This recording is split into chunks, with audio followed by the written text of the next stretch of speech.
The hearing room was heavy with history, polished wood, echoing silence, and the weight of decades of decisions. But this time, history wasn't just being remembered.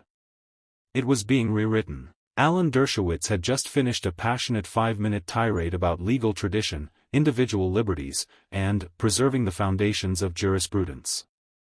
He leaned back in his chair with the kind of smug satisfaction that only years of courtroom victories and bestseller book tours could buy. Across from him sat Congresswoman Jasmine Crockett, unmoved, unbothered, and unmistakably ready. She didn't blink. "Mr. Dershowitz," she began slowly, voice firm but calm, "when you say you're protecting freedom, whose freedom are you actually talking about? Because it sure hasn't been mine.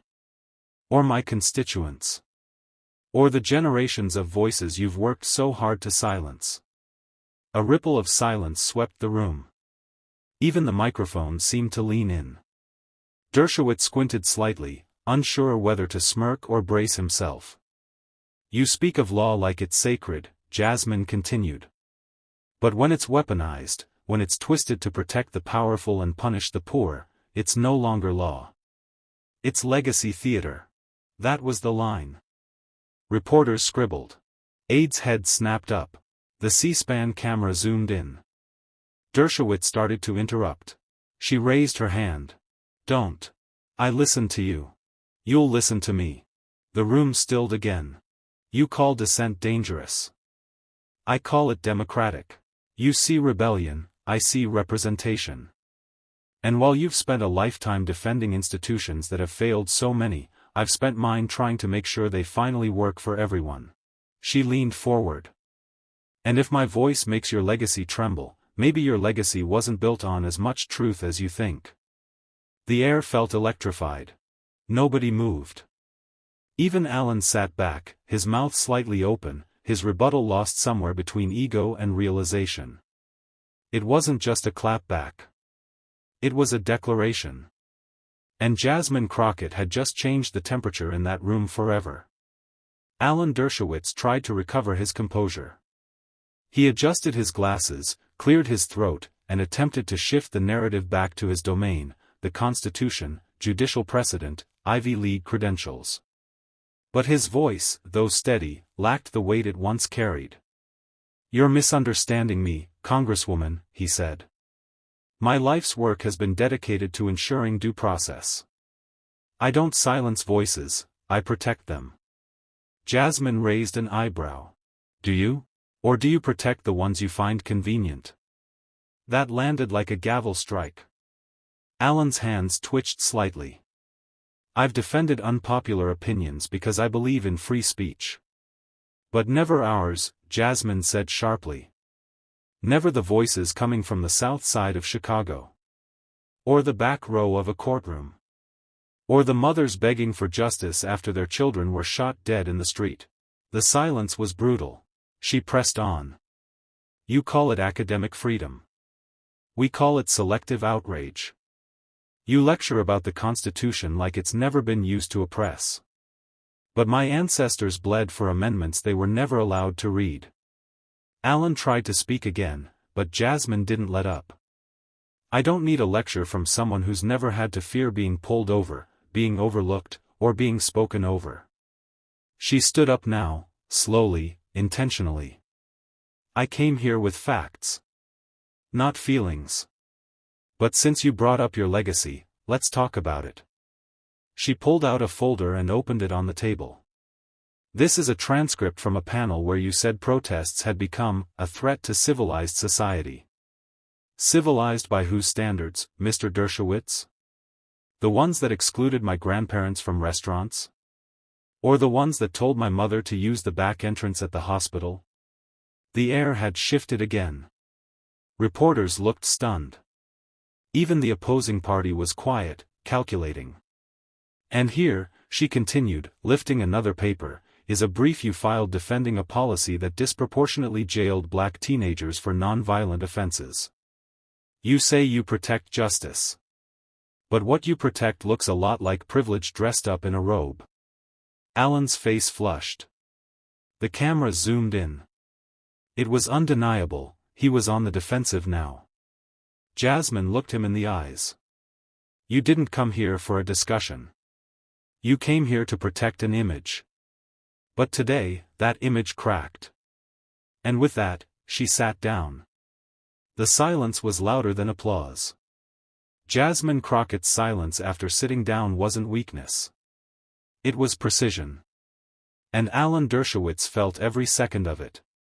For years, he had entered rooms like this with the confidence of a man used to being untouchable, TV pundit, Harvard professor, legal legend. But in that moment, sitting across from a woman decades younger and 10 times sharper, he looked exposed. And Jasmine wasn't done. She leaned forward again, this time calmly placing her palms on the table.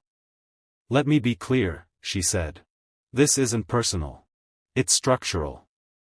Alan's brow furrowed, but he said nothing. "You've used your position to speak over movements you never took time to understand," she said. "You claim to defend liberty. But it's selective. When women speak up, we're emotional. When black people speak up, we're aggressive.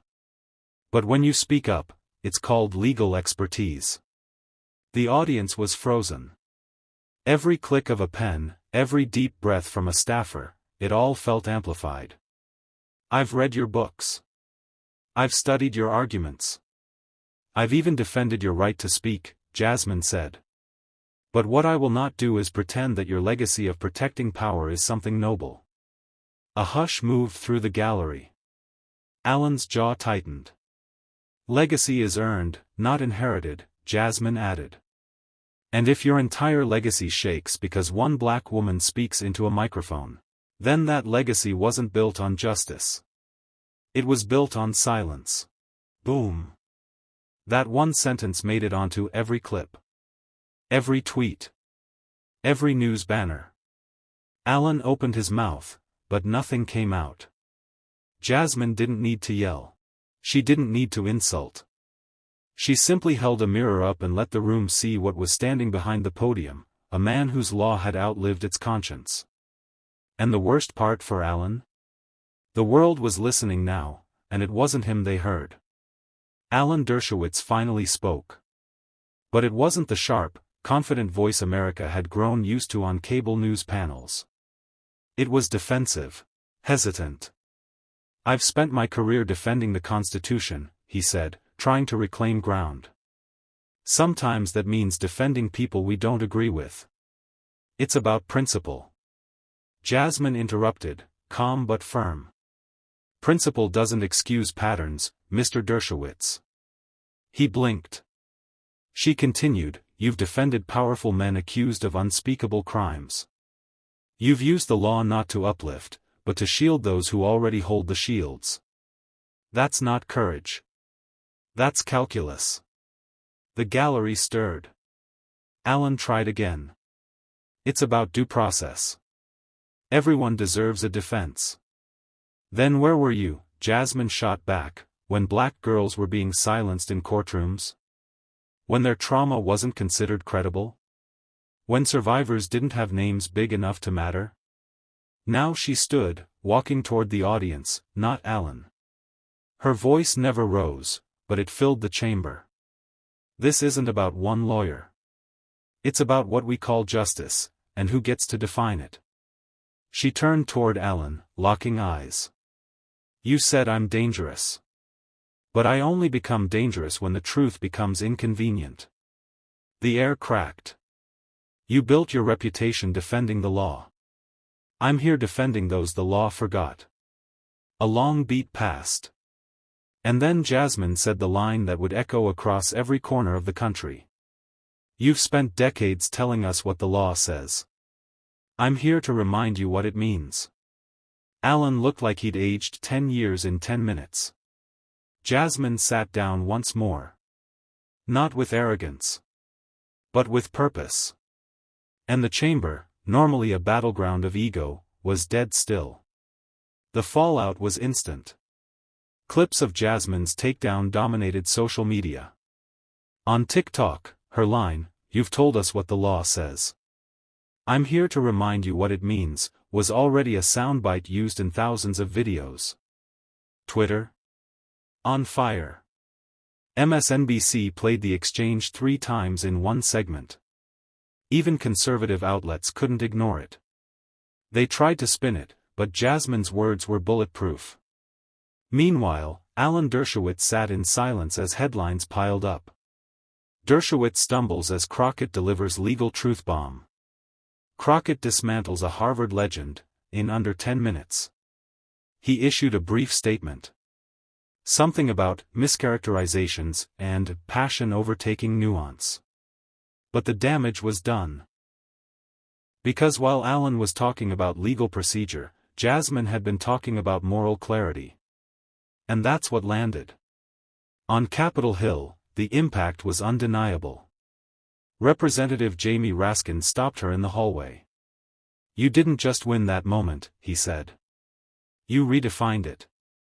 Even Republicans walked by her office slower that week, measuring her now.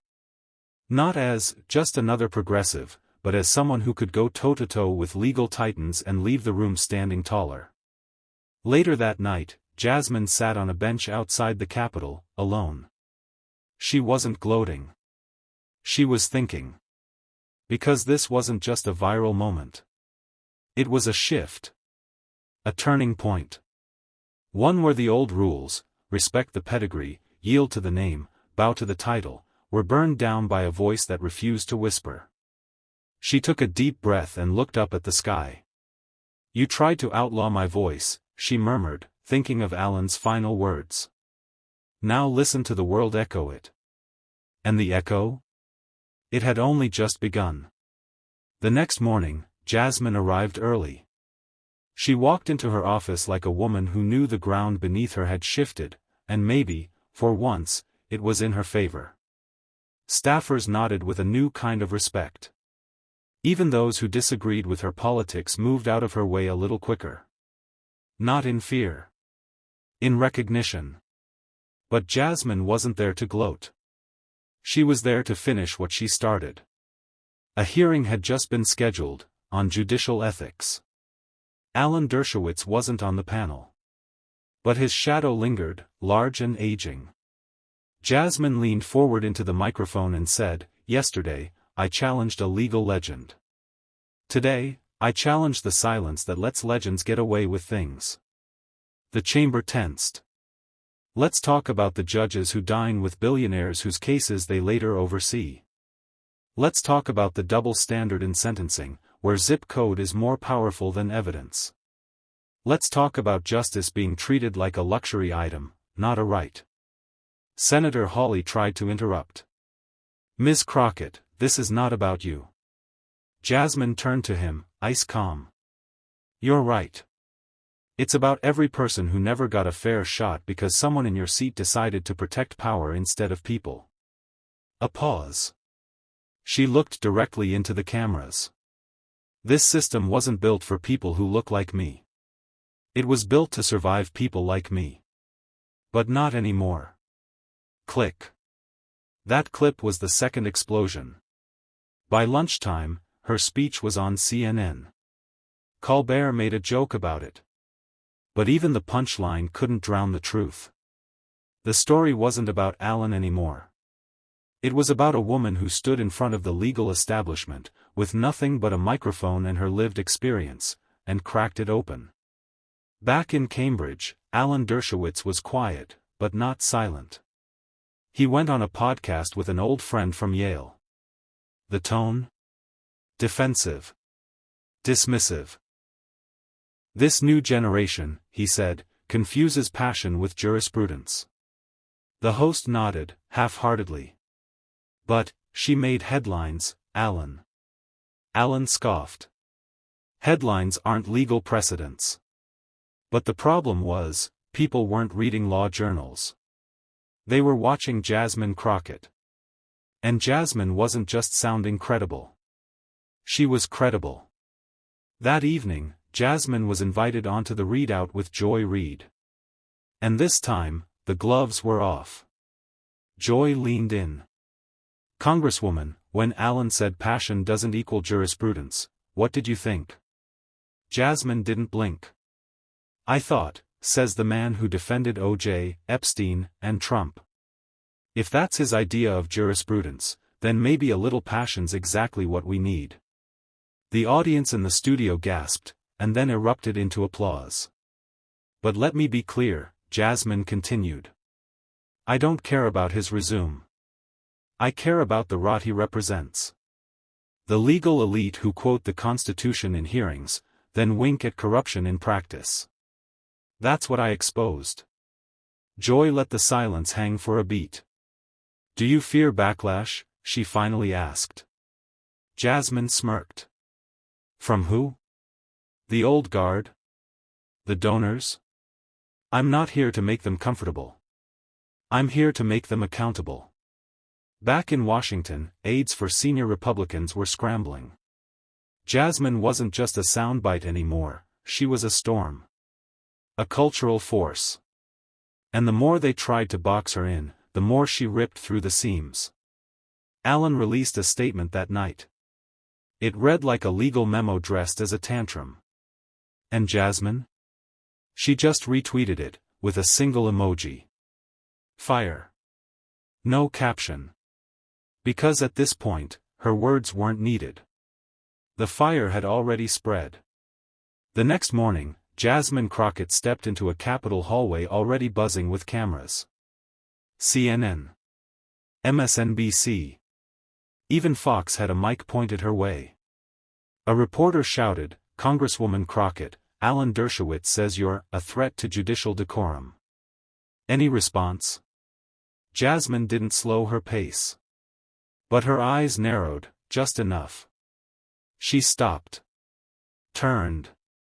And with the mic inches from her lips, she said, "If judicial decorum means covering for the powerful while the powerless rot in prison, then yes, I'm guilty as charged."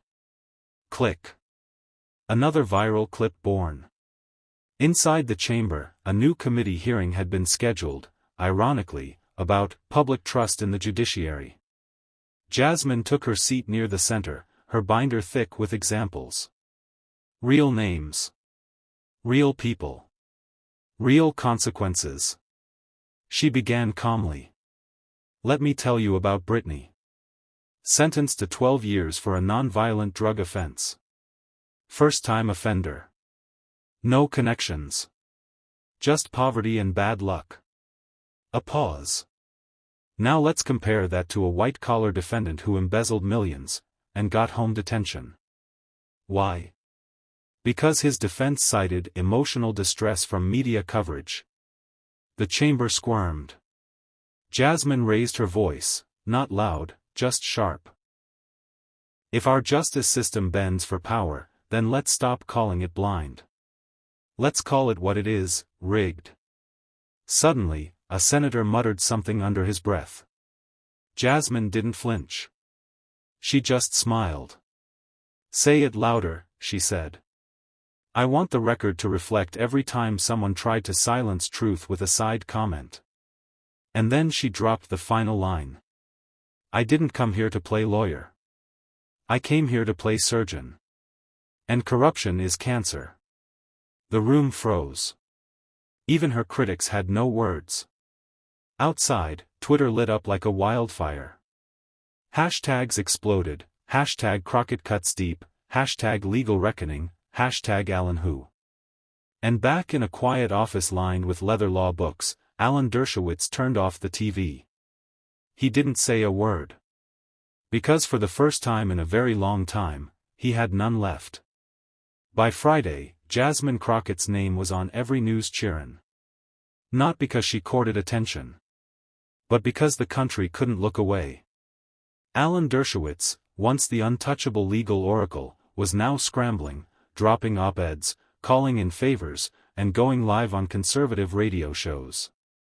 But the harder he tried to defend himself, the more disconnected he sounded.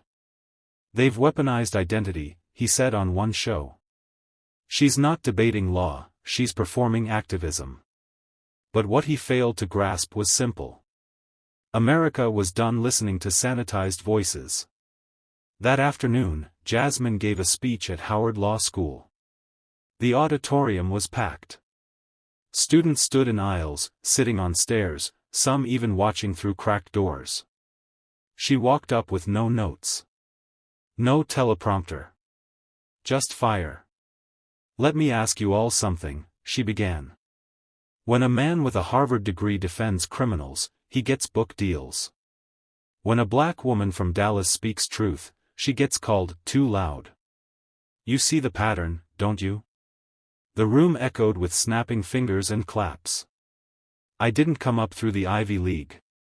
I came up through courtrooms that reeked of injustice. And I didn't memorize theory, I memorized pain. The kind you see when a mother can't get her son out of jail over a weed charge." She scanned the room. "And now, I'm supposed to let a man like Alan Dershowitz tell me how the system works?" She stepped forward. "He built the system I'm trying to fix." The crowd rose to their feet, roaring. Across the country, networks played the clip. Over and over. Even veteran anchors, some of whom had dismissed Jasmine as just a rising progressive, were stunned. Because this wasn't performance. This was prosecution. And Dershowitz? He faded. His defenders grew quieter. His influence? Dimming by the day. But Jasmine's? Rising like the sun, blinding, untouchable, and unstoppable. Monday morning. Capitol Hill was unusually silent. Not because there was nothing to discuss, but because everyone was waiting. Waiting for Jasmine Crockett. Her hearing was scheduled at 9 a.m. sharp. The subject: ethical boundaries in legal advocacy. Ironically, a title Alan Dershowitz himself had once authored in a lecture series. Now, Jasmine was delivering the real lesson. As she walked into the chamber, every camera swiveled. Her suit was sharp. Her expression, colder than steel, but hotter than fire. Alan wasn't present. But his name was everywhere. The hearing began. And Jasmine didn't ease into it.